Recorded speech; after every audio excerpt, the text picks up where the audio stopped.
পর্যন্ত আমাদের ডাটাবেসে যেটা আমরা পেয়েছি, শহীদ হয়েছেন 864 প্লাস। কিছু এখনো ভেরিফাইং এর পর্যায়ে আছে, যেগুলো ভেরিফাই না হলে পর আমরা দিতে পারছি না।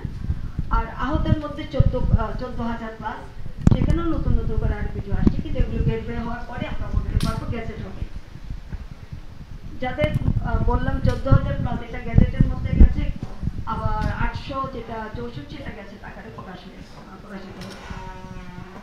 এখন আমি একটু বলি যে আমাদের দায়িত্বটা ছিল চিকিৎসাটা দেওয়া সঠিকভাবে, কোনো রকমের দ্বিধা দ্বন্দ্ব না করে, যাই লাগে তাই দিয়ে তাদেরকে চিকিৎসা সেবাটা আমাদের দিতে হবে। তো চিকিৎসা সেবা দিতে গিয়ে আমাদের এখানে যারা ডাক্তার ছিলেন, পরবর্তীতে যারা এখন দুজনকে আপনারা দেখছেন, ঢাকা মেডিকেলে ছিল, সরকারি বেসরকারি সব জায়গায় ছিল, আমাদের ডাক্তাররা তাদের আপ্রাণ চেষ্টা করেছেন, নার্স আপ্রাণ চেষ্টা করেছেন, টেকনোলজি যারা ছিল তারা আপ্রাণ চেষ্টা করেছেন চিকিৎসাটা সঠিকভাবে দেওয়া যায়। যদি বলি সরঞ্জামের কিছুটা সমস্যা থাকলেও তারা এটাকে ওভারকাম করার চেষ্টা করেছে। তারপরে যেটা পারে না সেটা তো আমি বলতে পারবো না, জোর করে বলতে পারবো না, সঠিকটা ওনারা দিয়েছেন। কিন্তু এই চিকিৎসার পাশাপাশি আমরা চেষ্টা করেছিলাম বাইরের বাংলাদেশের বাইরে যে সমস্ত বড় বড় দেশ আছে তাদের চিকিৎসকদের এনে এখানে চিকিৎসা দেওয়া। সেই ক্ষেত্রে খায়ের যথেষ্ট তৎপর ছিলেন। আমরা আমাদের সচিব, আমরা সবাই তৎপর ছিলাম। আমাদের এখানে চায়না থেকে প্রথম ব্যাচ ডাক্তার আসলো, ইউকে থেকে আসলো, ইউএস থেকে আসলো, তারপরে ফ্রান্স থেকে আসলো, তারপরে আমেরিকা থেকে আসলো, প্রায় 26 জন, সিঙ্গাপুর থেকে আসলো, ব্যাংকক থেকে আসলো। এই ডাক্তারদেরকে আমরা সবাই মিলে হাসপাতাল নিজের তৎপরতায়, প্রাইভেট কোনো ব্যক্তির তৎপরতায়, বিদেশে যারা আছেন তাদের তৎপরতায়, মন্ত্রণালয়ের তৎপরতায় আমরা এই বিভিন্ন দেশ থেকে প্রায় 26 জন ডাক্তারকে আমরা বাংলাদেশে এনেছিলাম চিকিৎসা করানোর জন্য। তো এদের মধ্যে অনেকেই অপারেশনের কাজ, যেমন চোখের অপারেশন মাহি মুকিত বলে একজন, প্রায় 24 জনের চোখ অপারেশন করেছেন এদেশে। ইউকে থেকে আসা ডাক্তার, ইউএসএ থেকে ডাক্তার, ফ্রান্স থেকে আসা ডাক্তার, তারাও আবার হাঁটু কিংবা হাত এগুলোর অপারেশনের কাজ করেছেন। প্রেস্টানি কতজন? 18 জনের অপারেশন তারা করেছেন। একজন প্রেস্টানি মহিলা ছিল, সে মানসিক ট্রিটমেন্টটা দিয়েছে। এই ব্যাপারে আমি একটু বলবো, প্রথমে খায়েরকে বলবো, খায়ের একটু বলবো। আসসালামু আলাইকুম, ধন্যবাদ আমাদের স্বাস্থ্য মন্ত্রণালয়ের উপদেষ্টা ম্যাডাম নুরজাহান ম্যাডামকে। আমি পরিচালক জাতীয় চক্ষু বিজ্ঞান ইনস্টিটিউট। আমরা আন্দোলনের শুরু থেকে প্রায় জুলাই 15, 16, 17, 18 একসাথে আমাদের সাধারণত ইমার্জেন্সিতে যে সমস্ত পেশেন্ট আসে, চক্ষু বিজ্ঞান ইনস্টিটিউটে 20 থেকে 25 জন বা 30 জন সাধারণত আমাদের দৈনিক জরুরি বিভাগে রোগীরা আসতো। ওই সময়টাতে প্রায় 80 জন থেকে 100 জন প্রত্যেকটা দিন আমাদের কাছে আসে। এবং দ্বিতীয় ধাপে অগাস্টের 2, 3, 4, 5 একইভাবে টোটাল প্রায় 700 জনের মতো রোগী আমাদের চোখে ইনজুরি নিয়ে আসে। সব রোগীরাই শর্টগান পিলেট, যেটা লেডের তৈরি, এই পিলেটের সাহায্যে মাধ্যমে তারা আঘাতপ্রাপ্ত হয়। এবং পরবর্তীতে প্রাইমারি যে চিকিৎসাগুলো আমরা দেই, আমাদের চিকিৎসক যারা ছিলেন জাতীয় চক্ষু বিজ্ঞান ইনস্টিটিউটে, আমরা সর্বোচ্চ আমাদের পেশাগত দিক থেকে চেষ্টা করেছি যাতে করে আমাদের কোনো ধরনের নেগলিজেন্সির কারণে কোনো রোগী যাতে তাদের চোখ ক্ষতিগ্রস্ত যাতে না হয়। আমরা আমাদের সর্বোচ্চ চেষ্টা করেছি এবং ডে অ্যান্ড নাইট আমাদের অপারেশন থিয়েটার অন ছিল। প্রাইমারি রিপেয়ার করে আমরা চেষ্টা করেছি তাদের যতটুকু ড্যামেজটা মিনিমাইজ করা যায়। কিন্তু চোখ একটা সেন্সিটিভ অর্গান। এই চোখের মধ্যে যখন গুলি আক্রান্ত হওয়ার শুরুতে চোখের ড্যামেজটা অধিকাংশ ক্ষেত্রে হয়ে যায়।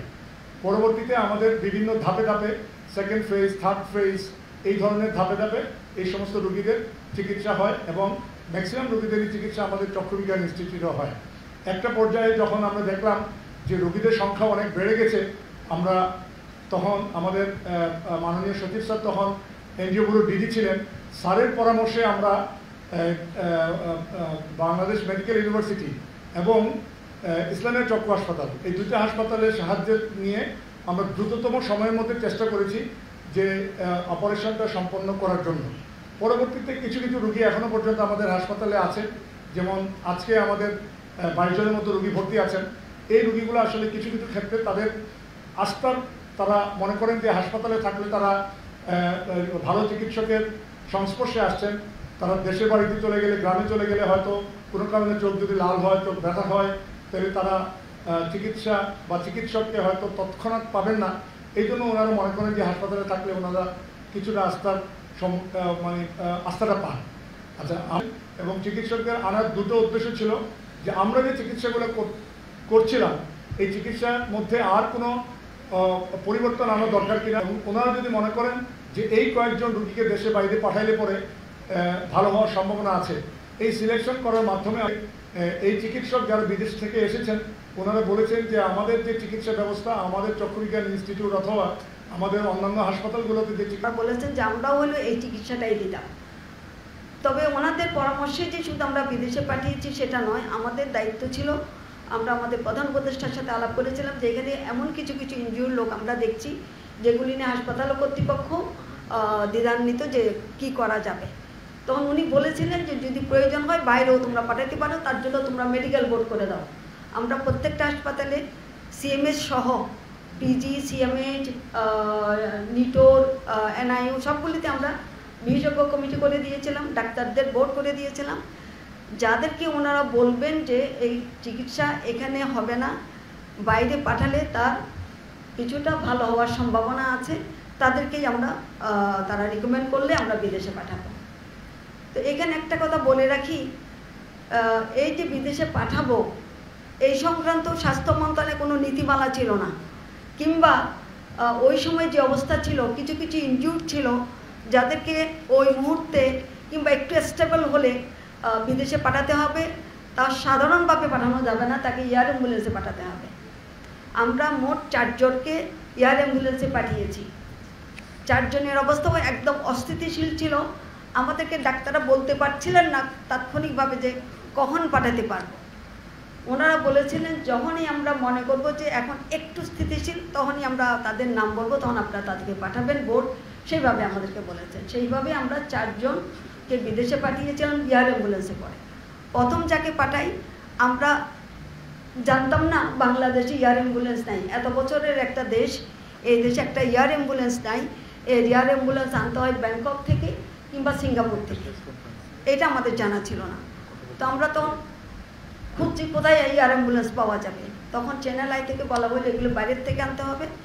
আমাদের একজন সমন্বয়কারী মাহমুদ, সে খোঁজ খবর নিল এটা ব্যাংকক থেকে আনতে হবে কিংবা সিঙ্গাপুর থেকে আনতে হবে। প্রথম যাকে পাঠাই তার ক্ষেত্রে চ্যানেল আই একটা অংশ আমাদের সাথে শেয়ার করে বাকি টাকাটা মন্ত্রণালয় থেকে দেওয়া হয়েছে।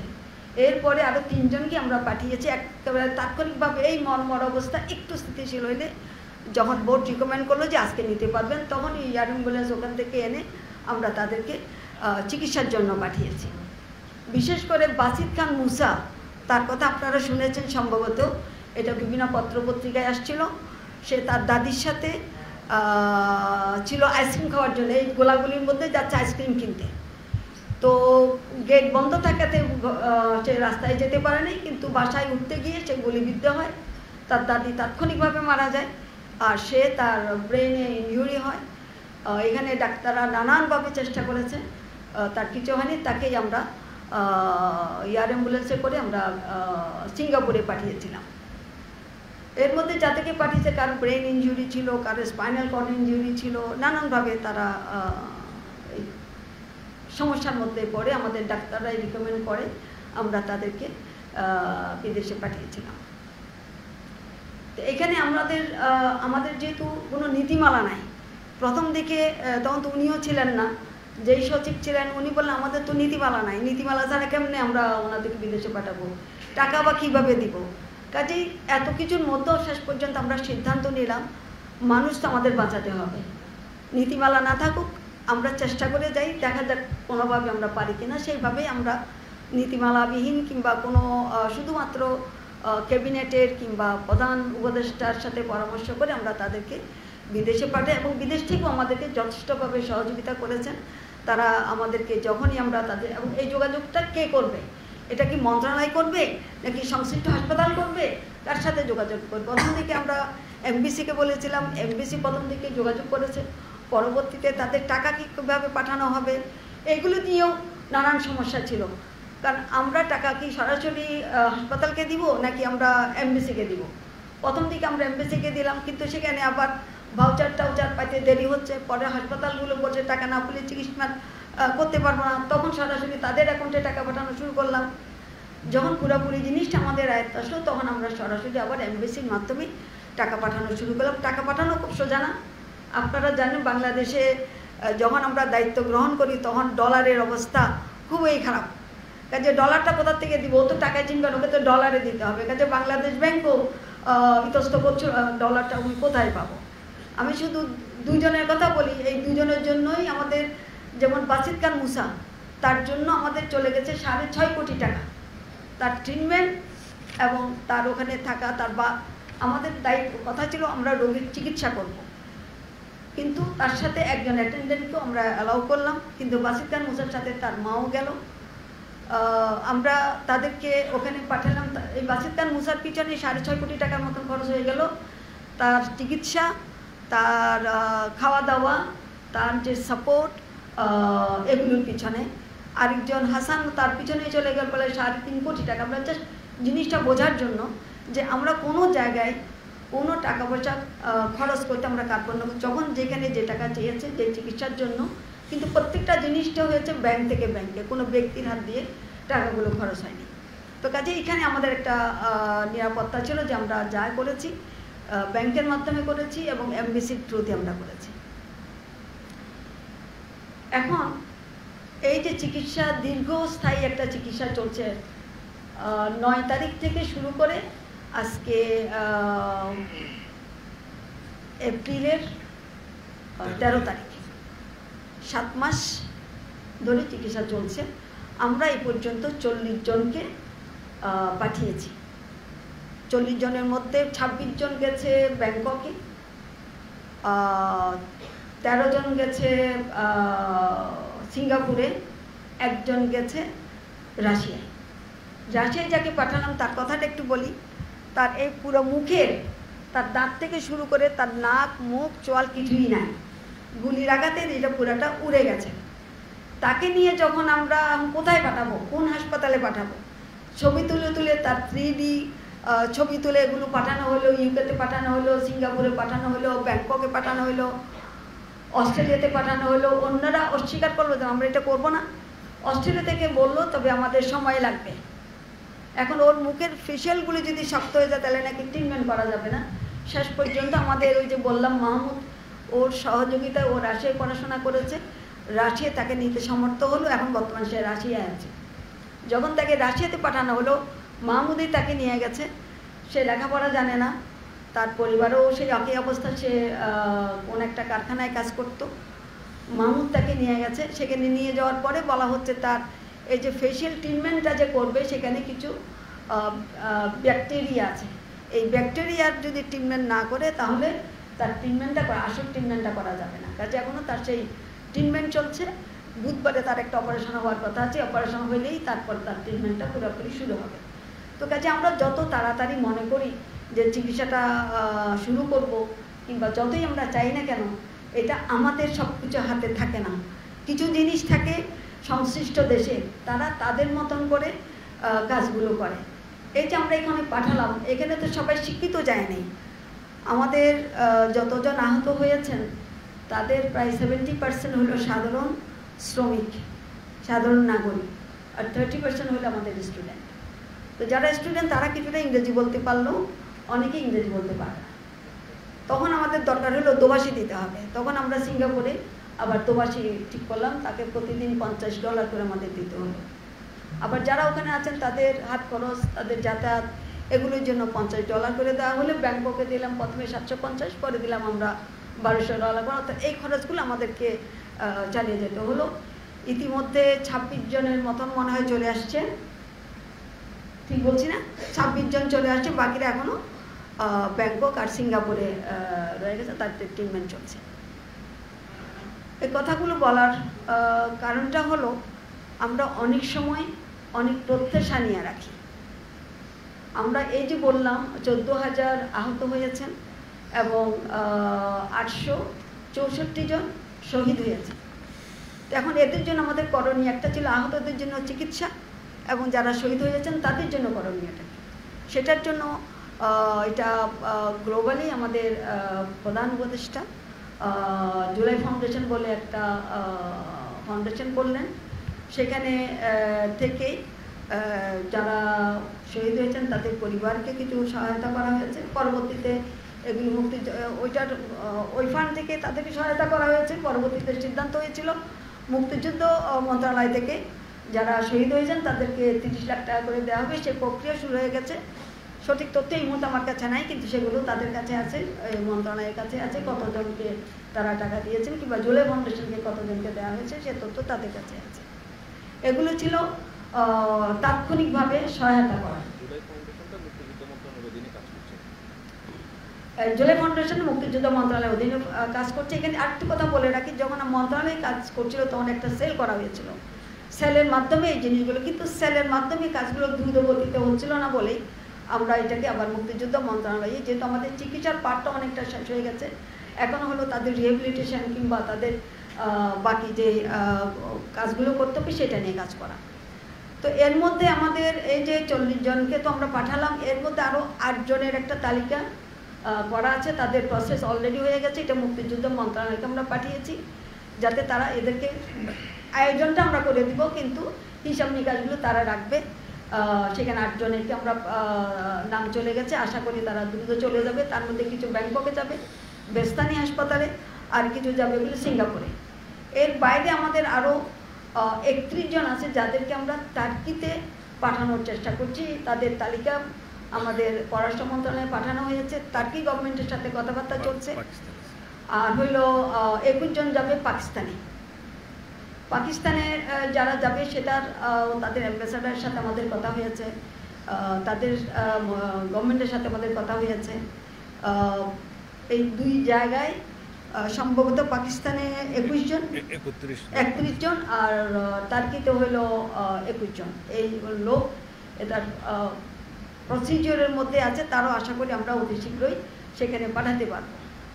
এখন চিকিৎসাটা কি, এখানে যে চিকিৎসাটা দিয়েছেন ওনারা হয়তো তখন বলবেন ওখানে ফার্দার আরও অন্য কোনো চিকিৎসার আদৌ সুযোগ আছে কিনা, সেই জন্যই তাদের কেস স্টাডিগুলি তারা নিয়েছেন। এই কেস স্টাডিগুলো তারা দেখবেন, পড়বেন, জানবেন, তারপর আমাদেরকে জানাবেন তারা কতজনকে নিয়ে যাবেন ফাইনালি। এটার সাথে আরেকটা বিষয় আমরা অ্যাড করি, সেটা হলো এই যে রোগীদেরকে আমরা নিয়ে যাচ্ছি, তাদের পরিবারও তাদের সাথে যাচ্ছে, তাদের একটা মানসিক ট্রমা। আপনারা দেখছেন মাঝে মাঝে তারা নানান রকমের আন্দোলন করছে কিংবা হাসপাতাল ছেড়ে নানান রকমের, এগুলো একটু আমাদেরকে সহানুভূতির সাথে বিবেচনা করতে হবে। আমাদের এই যে আহত কথা বলা হলো, চোখের 700 কথা বলা হলো, তার মধ্যে সম্পূর্ণ 2 চোখ হারিয়েছে কতজন? 2 চোখ সম্পূর্ণ হারিয়েছে 21 জন। 2 চোখ সারা জীবনের জন্য অন্ধ হয়ে গেছে। 1 চোখ হারিয়েছে 450 মতন, 1 চোখ হারিয়েছে।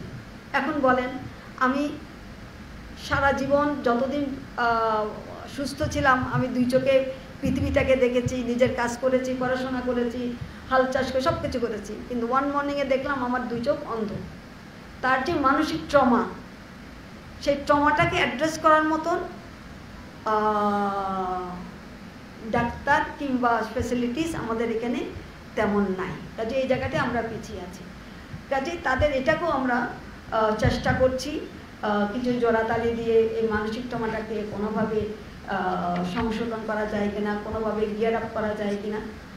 কাজে এর দায়িত্ব শুধু স্বাস্থ্য মন্ত্রণালয়, এটা আমার মনে হয় আমাদের সবারই দায়িত্ব, যে যেখানে আছেন তাদের মানসিক ট্রমাটা যখন যার সাথে দেখা হয় তাকে কনভিন্স করা। আমরাও চেষ্টা করছি, সরকার, ইন্টিম সরকার চেষ্টা করছে তাদেরকে কীভাবে রিহেবিলেট করা যায়। যারা শহীদ হয়ে গেছেন তাদের 30 লাখ টাকা দেওয়া হচ্ছে, ফাউন্ডেশন থেকে 5 লাখ টাকা। আর যারা আহত হয়েছে তাদের কতগুলো ক্যাটাগরি করা হয়েছে, এই ক্যাটাগরি করা হলে তাকে 3 লাখ টাকা, আর B2 এবং এরকম একটা ইয়ে করা হয়েছে। স্বাস্থ্য মন্ত্রণালয়ের পক্ষ থেকে স্বাস্থ্য কার্ড করে যাতে বলা থাকবে, এবং আজকে সেই নির্দেশনাটা যাবে মন্ত্রণালয়ের কাছ থেকে প্রত্যেকটা হাসপাতালে, যারা স্বাস্থ্য কার্ড নিয়ে হাসপাতালে যাবে তাদের সকল চিকিৎসা ফ্রিলি করা হবে যতদিন সে বেঁচে থাকবে। তো সেই নির্দেশনাটা আমরা আজকে তৈরি হচ্ছে, এটা আজকে না হলে হয়তো আমরা এর পরের দিন আমরা পাঠিয়ে দেব। আজীবন তারা চিকিৎসার সুবিধাটা পাবে। আমাদের সর্বোচ্চ চেষ্টা ছিল যাতে একেবারে গোঁজামিল ছাড়া সঠিক ডাটাবেস আমরা তৈরি করতে পারি। আপনারা জানেন বাংলাদেশের মুক্তিযুদ্ধের ভুয়া মুক্তিযোদ্ধা এখনও বের হচ্ছে, তাদেরকে তালিকা থেকে বাদ দেওয়া হচ্ছে। আমাদের প্রচেষ্টা ছিল আমাদের এই তালিকার মধ্যে যাতে কোনো ভুয়া কিছু না থাকে। তো এই ব্যাপারে আমি বলার পরে এই কাজটা যে আমরা শুরু করলাম, সেই সময় আমাদেরকে যিনি হেল্প করেছিলেন, আমরা একটা 13 সদস্য বিশিষ্ট একটা কমিটি করেছিলাম।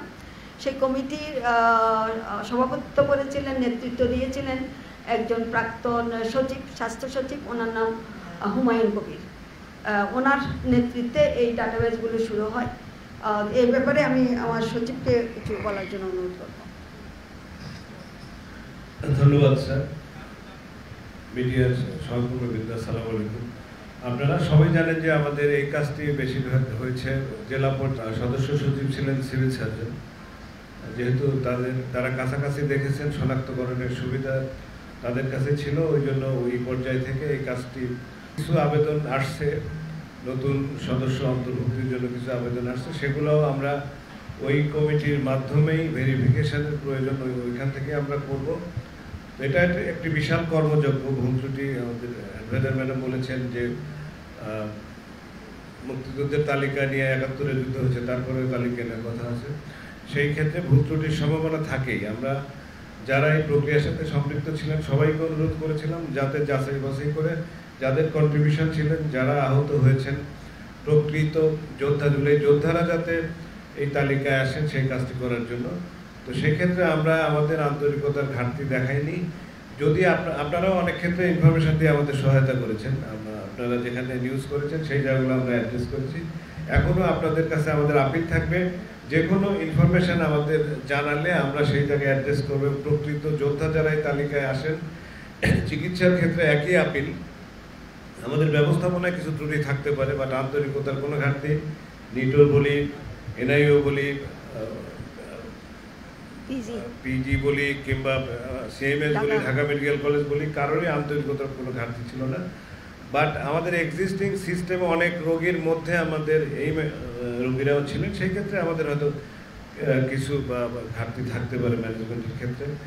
বাট আমরা সবাই আন্তরিক আছি, এখনও আমরা সেবা দেওয়ার চেষ্টা করছি। যে যেখানে অবস্থান করেন, হয়তো নিটোর থেকে সেবা নিয়ে তিনি পঞ্চগড়ে চলে গেছেন, আমরা চেষ্টা করব ওইখানে উপজেলা হেলথ কমপ্লেক্স বা সদর হাসপাতালে যাতে তারা সেবাটা পান, সেই জায়গাটাতেও আমরা অ্যাড্রেস করবো। এবং এই যে আজকেও একটা নিউজ আমরা পেয়েছি যে একটা জায়গায় কার্ড দেখানোর পরে প্রপারলি অ্যাড্রেসড হয়নি, সেই জায়গায় আমরা সেটা প্রেক্ষিতে আজকে চিঠি দিয়ে দিচ্ছি যাতে প্রপারলি ওনাদের কোনো ফি ছাড়াই সব ধরনের সাপোর্টটা দেয়, সেটা এই সাপোর্টটা দেওয়ার জন্য আমরা চেষ্টা করবো। আপনাদের প্রতি যেটা আমাদের অনুরোধ, এই প্রক্রিয়া আপনারা শুরু থেকেই ছিলেন, এখনও আছেন, সামনের দিনও আমাদের অবহিত করবেন। আমরা আপনাদের নিউজগুলোকে অ্যাড্রেস করে যাতে আমাদের এই জুলাই যোদ্ধারা প্রকৃত সেবা পায়, সেই জন্য আমরা কাজ করতে পারি। সবাইকে ধন্যবাদ। তো এই প্রসঙ্গে আরেকটা কথা, ছেলে হাত হারিয়েছেন কিংবা পা হারিয়েছেন এরকম প্রায় 32 জন, তাই না? 21 জন। তো এই ব্যাপারে উনি একটু বলবেন, তারপরে আমরা আবার। ধন্যবাদ মাননীয় উপদেষ্টা ম্যাডাম, সচিব মহোদয়, নিজে মহোদয় সহ মিডিয়ার সম্মানিত সদস্য, প্রিয় সাংবাদিক, আসসালামু আলাইকুম।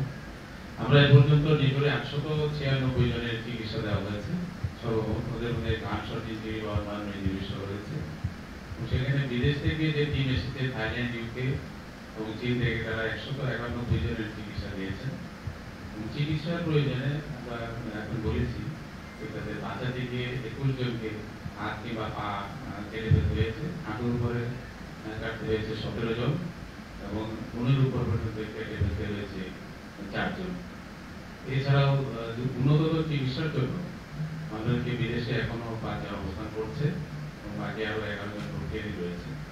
এখানে স্বাস্থ্য মন্ত্রণালয় এবং বর্তমান সরকারের নির্দেশনা ছিল তারা যাতে আমাদের দেশের সর্বোচ্চ চিকিৎসাটুকু পায়।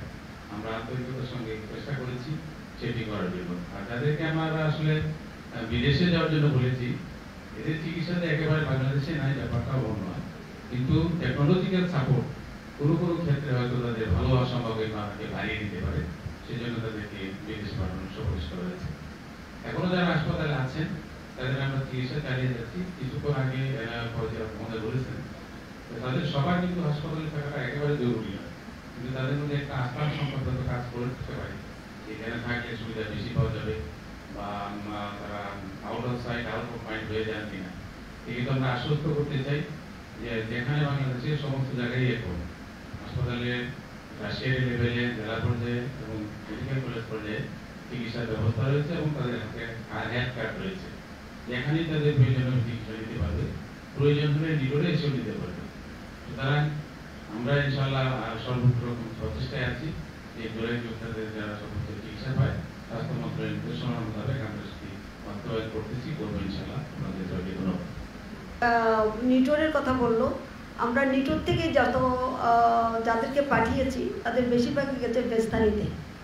এটা কারণটা কি, সেখানে হলো ফিজিওথেরাপি দেবে, তারাও ফিজিওথেরাপি দেবে, কিন্তু আমাদের এখানে রোবোটিক ফিজিওথেরাপি নাই, সিস্টেমটা নাই আমাদের এখানে, ওই যন্ত্রপাতি আমাদের দেশে নাই। যখন আমরা প্রথম শুনলাম যে ওখানে গেলে রোবোটিক ফিজিওথেরাপি দিলে তারা কিছুটা তাদের অবস্থার উন্নতি হবে, তখন থেকেই আমরা চায়নার অ্যাম্বাসেডারের সাথে কথা বললাম যে আমাদেরকে তোমরা হয় পয়সা দিয়ে দাও, নাহলে গিফট হিসেবে দাও, রোবোটিক ফিজিওথেরাপির একটা সেট আমাদেরকে দাও, যাতে আমরা আমাদের দেশে আরও তো ভবিষ্যতেও হবে, অ্যাক্সিডেন্টের কারণে হবে, নানান কারণে হতে পারে, যাতে আমাদের দেশে একটা এস্টাবলিশমেন্ট হয়ে যায়।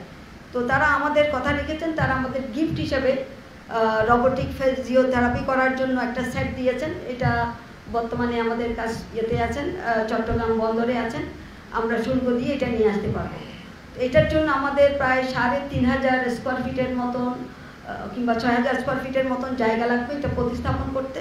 তো সেই জায়গাটাও আমরা ঠিক করেছি পিজিতে এটা ডেডিকেটেড করা থাকবে। সেখানে আমাদের আহত যারা আছে তারাও এখানে ফিজিওথেরাপিটা নিতে পারবে। তার জন্য আমরা একটা গ্রুপকে ট্রেনিং দিয়ে দিব, সেটা ব্যাংকক থেকে আমরা নিয়ে আসবো। তারা এখানে ট্রেনিং দিয়ে গেলে ভবিষ্যতে সবাই এখান থেকে ট্রিটমেন্টটা পাবেন। আমাদের চেষ্টা থাকবে শুধু একটা রোবোটিক ফিজিওথেরাপি দিলে আমাদের হবে না, আমাদের আরও একটু উত্তরবঙ্গে একটা আমরা দেওয়ার চেষ্টা করব, চট্টগ্রামের দিকে একটা আমরা দেওয়ার চেষ্টা করব, যাতে করে ওইদিকে রুগীকে আর এখানে ফিজিওথেরাপি দেওয়ার জন্য আনতে না হয়।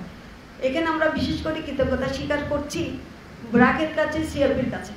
সিআরপির কাছে নিটোর থেকে যারা গেছেন তাদের ফিজিওথেরাপির দরকার হয়েছে, সিআরপি তাদেরকে সে ফিজিওথেরাপি দেওয়ার চেষ্টা করেছে এবং দিয়েই যাচ্ছে। একই সাথে তাদের যে মানসিকভাবে একটু আপগ্রেড করা সেই কাজটাও তারা তাদের সেই পরিবেশে করে যাচ্ছে। আরেকটা বিষয়, আমরা ব্র্যাকের কাছেও কৃতজ্ঞ এই কারণেই যে কারণ এখানে যারা হাত পাগুলো যাদের চলে গেছে এই অঙ্গটা সংযোজন করে দিয়েছে ব্র্যাক। এই ১৭ জনের পা এবং যাদের হাত গেছে তাদের এই পুরো জিনিসটাই ব্র্যাক করে দিয়েছে, যার কারণে আমাদের বাইরে থেকে এটা করতে হয়নি। কাজে আমরা তাদের কাছে কৃতজ্ঞ।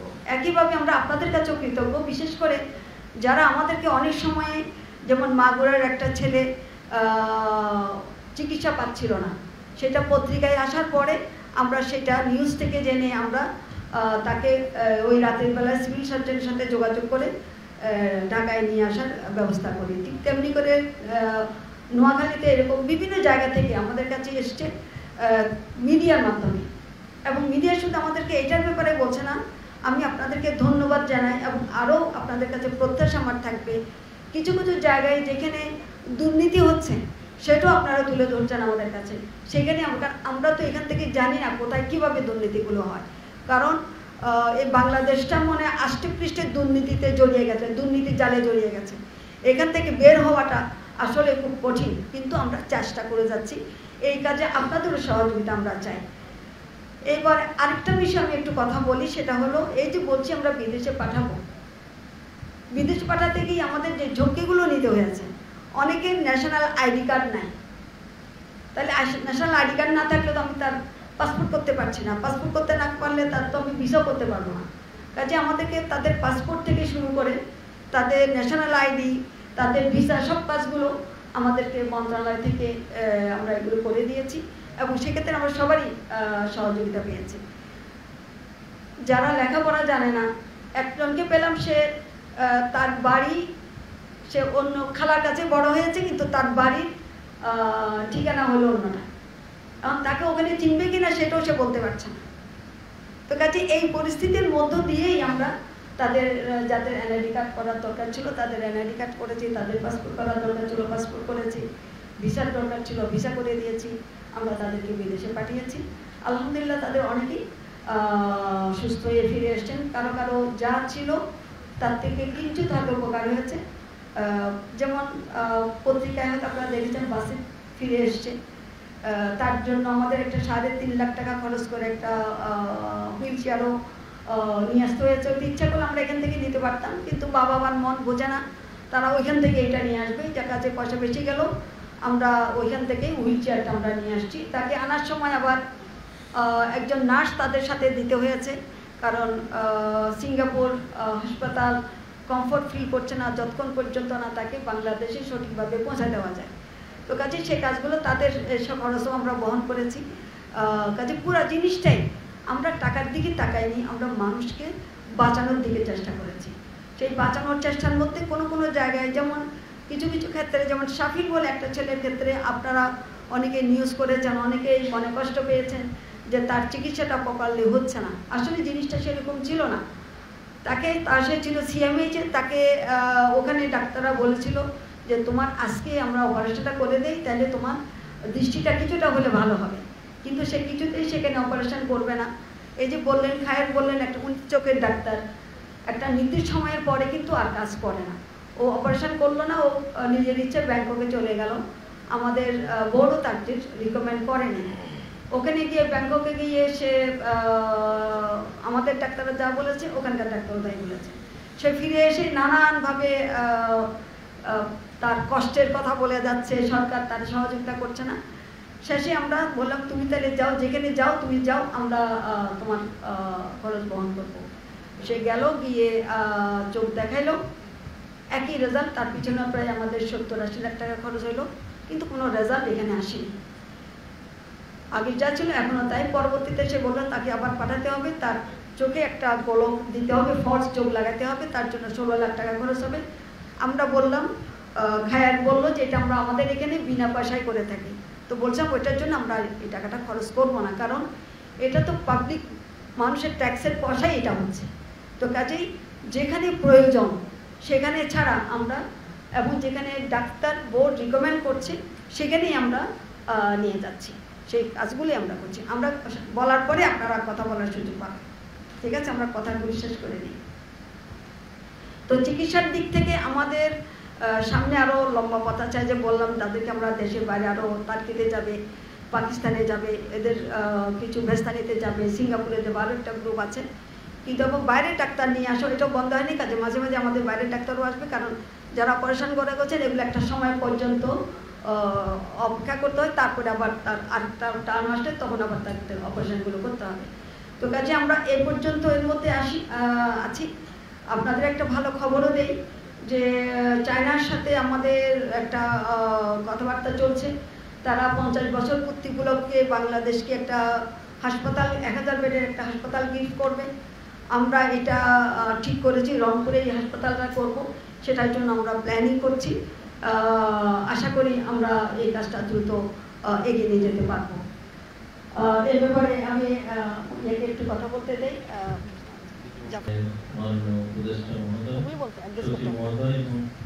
আপনারা যারা প্রিন্টিং এবং ইলেকট্রনিক মিডিয়ার প্রতিনিধি, অগাস্ট ফাউন্ডেশন বিপ্লবে শহীদ হয়েছেন, আহত হয়েছেন এবং তার বাইরেও যারা অংশগ্রহণ করেছেন তাদের প্রতি কৃতজ্ঞতা জানাচ্ছি মনে করি, এবং যারা আহত হয়েছেন তাদের সমবেদনা সহ দ্রুত আরোগ্য কামনা করছি। আমি দায়িত্ব নিয়েছি প্রায় 6 মাস। মন্ত্রণালয়ের তথা উপদেষ্টা মহোদয় আমাকে মনোনীত করার পরে প্রাথমিকভাবে যে বিষয়ের সম্মুখীন হয়েছিলাম সেটা হচ্ছে আহতদের চিকিৎসা ব্যবস্থা। বিভিন্ন হাসপাতালে ঘুরে ঘুরে যেগুলো আমরা দেখেছি যে তাদের চোখ নাই, কারো হাত নাই, পা নাই, কিন্তু মুখে হাসি ছিল। তারা যে দেশের জন্য কিছু করতে পেরেছে তাদের আত্মতৃপ্তি ছিল, কিন্তু তাদের মধ্যে দ্বিধা ছিল যে এই গভর্নমেন্ট চলে গেলে তার কি অবস্থা হবে বা ভবিষ্যৎ জীবনীয় তাদের আশঙ্কা ছিল, সেই ব্যবস্থা অ্যাকচুয়ালি আমরা করার চেষ্টা করেছি। সবচেয়ে কঠিন যে কাজটা ছিল, ম্যাডাম বলেছেন, স্যার বলেছেন, যে অ্যাকচুয়ালি আহত নিহতদের সংখ্যা নিরূপণ করা প্রকৃতপক্ষে কারা, সেটা আমরা চেষ্টা করেছি। অধিদপ্তরের পক্ষ থেকে এই দুটো বিষয়ে সবচেয়ে বেশি অবদান রেখেছে আমাদের MIS এবং হসপিটাল সেকশন, দুইজন ডাইরেক্টর আমরা ওতপ্রোতভাবে কাজ করেছি। জুলাই ফাউন্ডেশন আমাদের সাথে কাজ করেছেন, ওখানে কিছুদিনের জন্য অ্যাকচুয়ালি গণঅভ্যুত্থান বিশেষ সেলও ছিল কিছুদিন। তো এখন বিভিন্ন হাসপাতালে অ্যারাউন্ড 200-র মতো তারা আহতরা আছেন, কম বেশি হয়।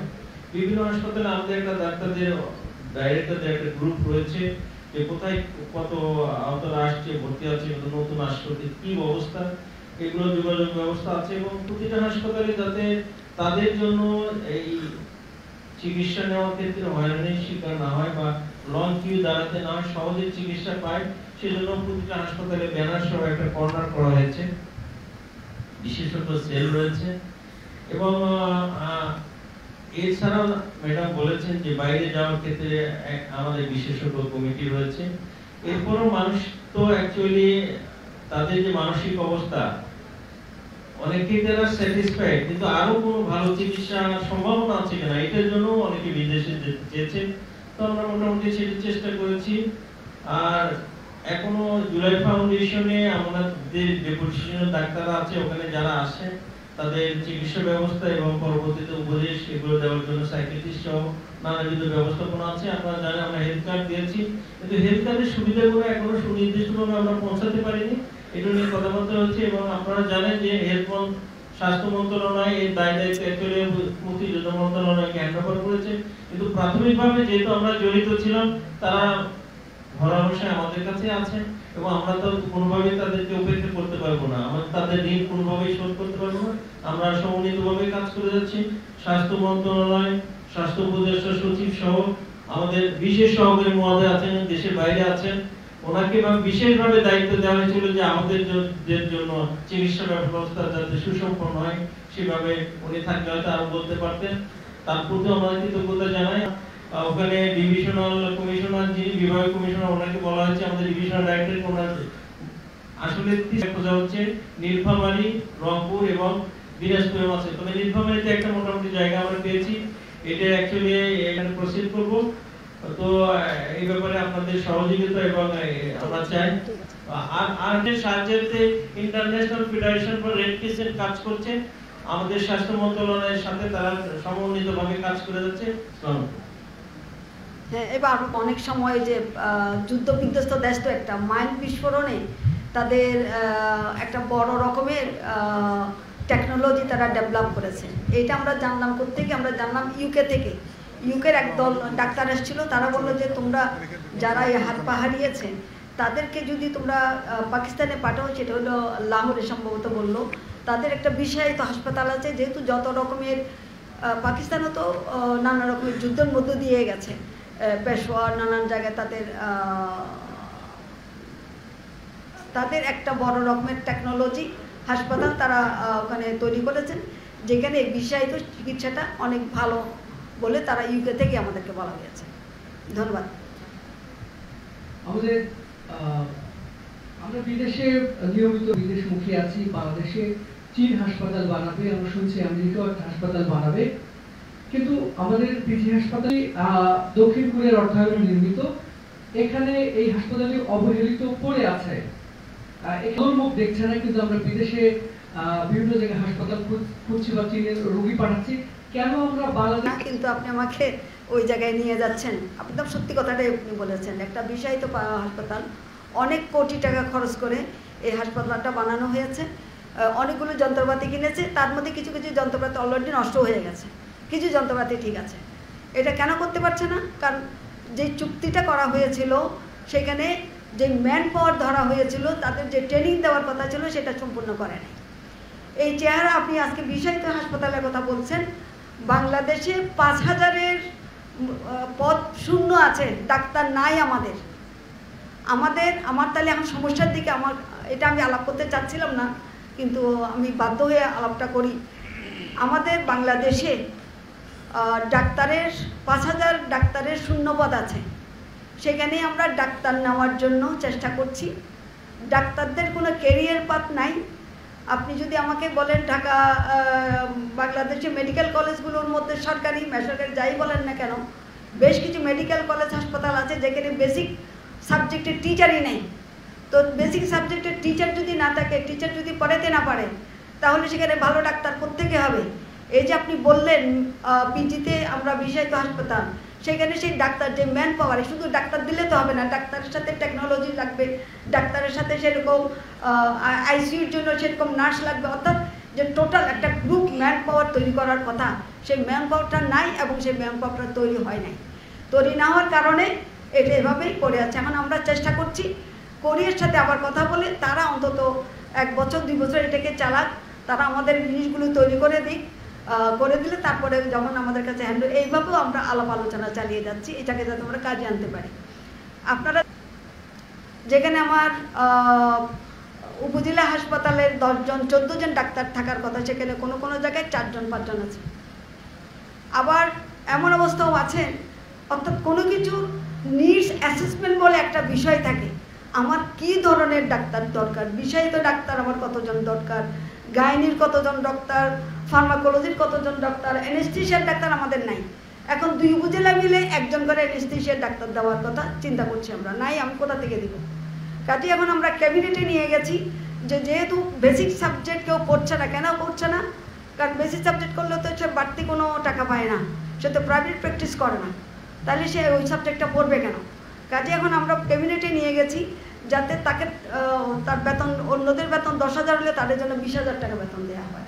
অর্থাৎ এই প্রণোদনা দিয়েও যদি আমরা তাদেরকে আকৃষ্ট করতে পারি বেসিক সাবজেক্টগুলো করার জন্য। অ্যানাটমি টিচার নাই।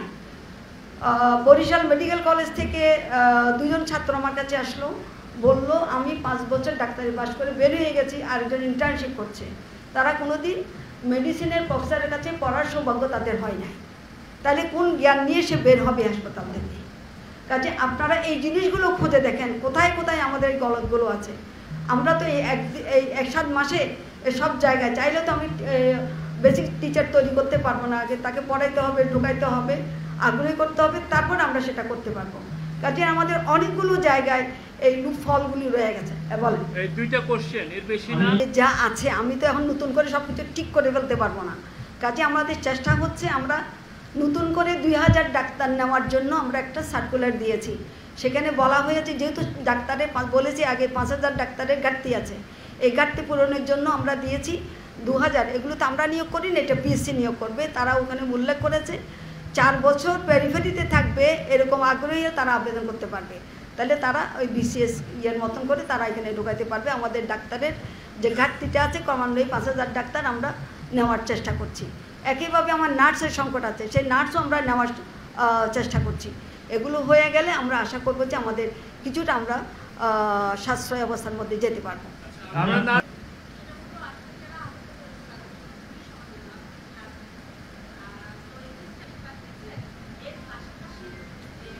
আপনার কথাটা শুনতে পাচ্ছি না, আবার একটু বলি।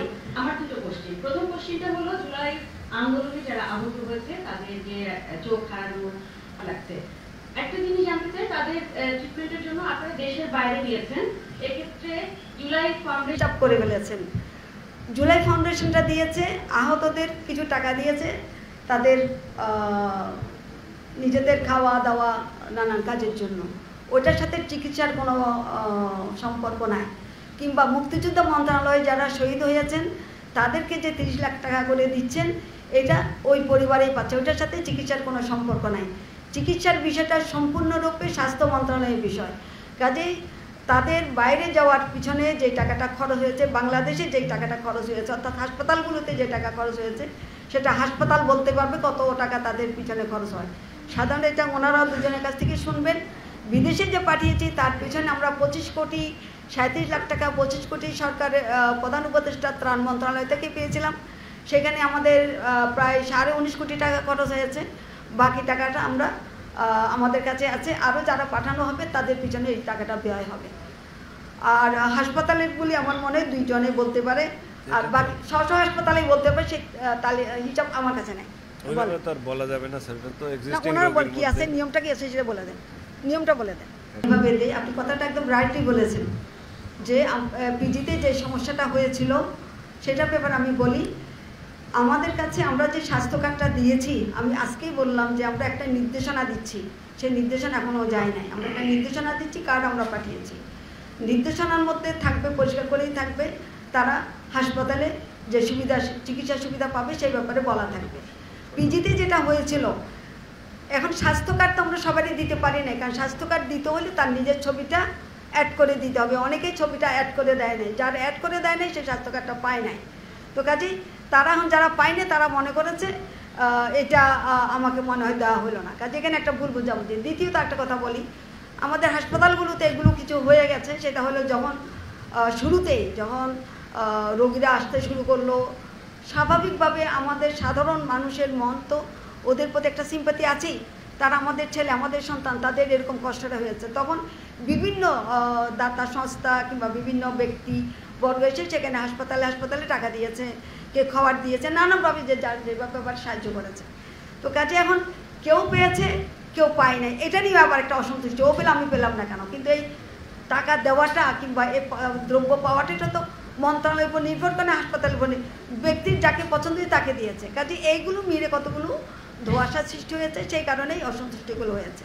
তো আমি আশা করি যে সামনের দিকে আমরা আজকে আরেকটা চিঠি দেওয়ার ফর্মুলেট করছি যে এখন থেকে ভবিষ্যতে হাসপাতালে কোনো ব্যক্তি গিয়ে কোনো টাকা পয়সা কোনো ব্যক্তিকে, কোনো আহতকে দিতে পারবে না। দিতে হলে হাসপাতালের যে নিয়ম বিধি আছে, সমাজ বিভাগের যে নিয়ম বিধি আছে, সেই নিয়ম বিধি মোতাবেক করতে পারবে। কারণ এতে এইভাবে যায় না তেনাভাবে যখন যে যার ইচ্ছা সে ঢুকছে, তাতে যারা এখানে শুধু আহতরা ছাড়া আরও অন্যান্য রোগী আছে, তাদের অনেকের অপারেশন হয়েছে, তাদের আমাদের চিকিৎসাটা বিঘ্নিত হয়ে যাচ্ছে,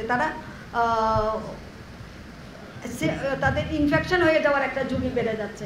তো যে কারণে এগুলো চিন্তা করে আমরা এগুলো বন্ধ করছি। তো ধন্যবাদ সবাইকে। ক্ষেত্রে আমরা যেটা বলেছিলাম, আমাদের হাসপাতালগুলোতে সরকারের নির্দিষ্ট পরিমাণ যে ওষুধগুলো সাধারণত প্রেসক্রাইব করে, আপনি আগে যে বর্ণনাটা দিলেন এটাই ঠিক। কারণ সেই সময়ে কিছু কিছু ব্যক্তি নির্দেশ দিয়েছিল হাসপাতালে এদেরকে কেন ভর্তি করেছো, তাদেরকে এখান থেকে বিদায় করে দিতে হবে, এইগুলি যেমন সত্য, আবার অনেকে জীবনের ঝুঁকি নিয়ে তাদের চিকিৎসা দিয়েছেন ডাক্তাররা, নার্সরা, সেটাও সত্য। কাজে তাদেরকে আমরা অ্যাপ্রিসিয়েট করি। তা এই যে যেটা আপনি বললেন, আমাদের হাসপাতালগুলোতে 100% ওষুধ থাকে না। কিছু ওষুধ থাকে যেগুলো নর্মালি দেওয়া হয়, সেগুলো থাকে, কিছু ওষুধ থাকে না। তাদের কাছে বলা আছে যদি তাদের এরকম ওষুধ ডাক্তার, আমাদের হাসপাতালের ডাক্তার যেটা প্রেসক্রাইব করবে, সেখানে যদি কোনো ওষুধ না থাকে তাহলে সে কিনে নিলে, সেটা ভাউচার দিলে সেই টাকা আমরা ফেরত দিব, তাই তো খায়? এটাই হলো আমাদের নিয়ম, সেই টাকাতে সে পেয়ে যাবে।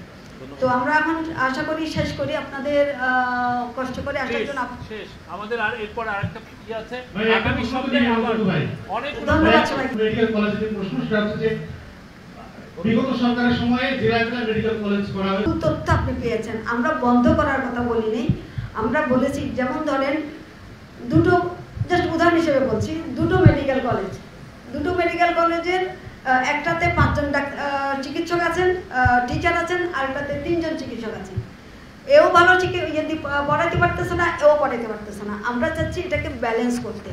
আপাতত টিচারগুলোকে একটা যেটা ভালো চলানো যাবে সেখানে দিয়ে ওইটাকে ঠিকঠাক করার পরে যখন পরিপূর্ণ ম্যান পাওয়ার দিতে পারবো, তারপর আমরা ওইটাকে চালু করবো। আপাতত এটাকে এইভাবে ম্যানেজ করা। যেমন ধরেন যার 4th ইয়ারে আছে কিংবা 5th ইয়ার, তার তো পরীক্ষা দিতে হবে। আমরা তো হাসপাতাল বন্ধ করছি না, আমরা শুধু মেডিকেল কলেজের কথা বলছি, মানহীন মেডিকেল কলেজের কথা বলছি, যেটাকে আমরা রিডিজাইন করবো, রিঅ্যারেঞ্জ করব। কারণ আমার যেহেতু শিক্ষক স্বল্পতা আছে, আমার অ্যানাটমি টিচার নাই, তাহলে অ্যানাটমি তো বেসিক সাবজেক্ট, এই সাবজেক্ট যদি না পড়ে তাহলে সে কী জানবে? তাহলে আমি এই কলেজের অ্যানাটমি টিচার নাই, এই কলেজে অ্যানাটমির টিচার আছে, তাহলে যেখানে সবচেয়ে ভালো হবে সেখানে যদি নিয়ে যায়, তারা সবাই অ্যানাটমিটা পড়তে পারবে।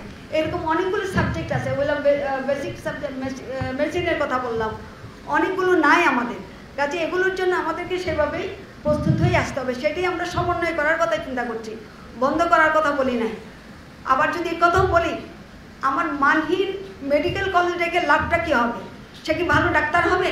যদি ভালো ডাক্তার না হয় তাহলে সে কি আমাকে চিকিৎসা দিতে পারবে?